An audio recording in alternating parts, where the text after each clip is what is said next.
viewers, आपका अपना doctor Imtiaz. Today I will discuss about malaria. What is malaria? All of you know about the malaria. It is the fever caused by plasmodium. वो बुखार जो Plasmodium की वजह से होता है उसको मलेरिया कहा जाता है। मलेरिया, अब हम मलेरिया जब एक्सप्लेन करते हैं तो सबसे पहले मलेरिया की डेफिनेशन, फिर उसकी काजेस, फिर उसकी साइन सिम्टम्स, फिर उसकी इन्वेस्टिगेशंस, फिर उसकी मैनेजमेंट, फिर उसकी ट्रीटमेंट।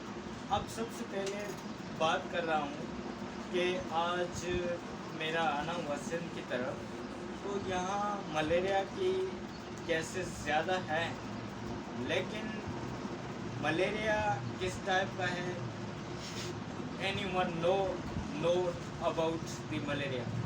कोई भी नहीं जानता कि ये मलेरिया किस टाइप का है, लेकिन उनको ये पता होता है कि ये मलेरिया की दवाई है, बस ये देनी है। लेकिन it is the wrong treatment, not actual the malaria treatment. What is the treatment of malaria, ये भी मैं आज बताना चाहता हूँ आप लोगों को, ख़ास करके इस एरियाज़ में जो बैकवर्ड एरियाज़ हैं। ये वीडियो बनाने का मकसद भी ये है कि बैकवर्ड एरिया वालों को बताना चाहता हूँ कि मलेरिया सिर्फ एक टाइप का नहीं होता तो कोई भी ट्रीटमेंट दे दो, ऐसे नहीं होता, ऐसे कभी भी ख़त्म नहीं होता। हाँ, लोगों को ट्रीटमेंट देने के बाद फीवर उतर जाता होगा, फिर आता होगा, लेकिन टाइम पीरियड मलेरिया का जब ख़त्म होता है तो फिर फीवर सबसेट खुद हो जाए। ठीक है, अब लोग क्या कहते हैं कि दूसरे टाइप का मलेरिया हो भी दूसरे टाइप की ट्रीटमेंट दे देते हैं, वो आगे एक्सप्लेन नहीं करते। मैंने सबसे पहले डेफिनेशन बताया, it is the fever cause by plasmodium is known as the malaria. उसके बाद बात की है कि काजेस क्या हैं। इसके फीमेल एनोफिली मॉस्किटो होता है जो मलेरिया काज कराता है। ये जो मच्छर हैं उनमें से जो फीमेल मच्छर होती है वो काज कराती है।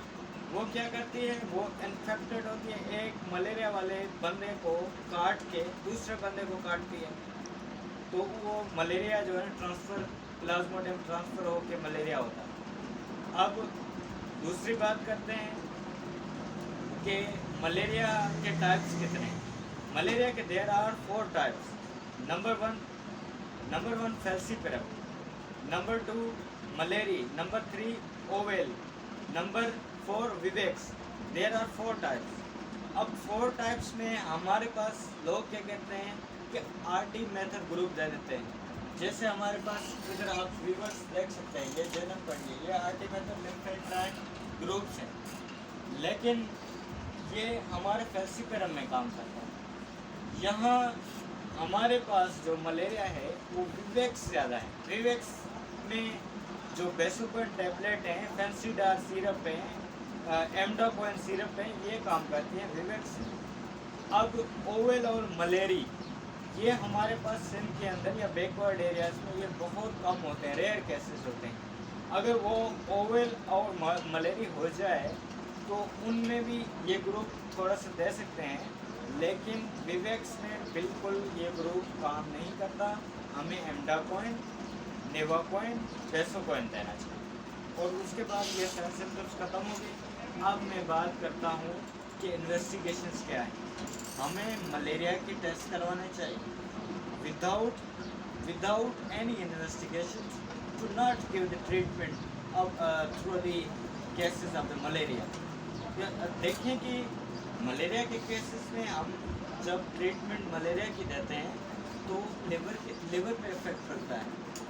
जब जिगर पे इफेक्ट पड़ता है वो बहुत सारी बीमारियां लायक होती हैं, तो इसलिए एहतियात करना चाहिए सबसे पहले मलेरिया में।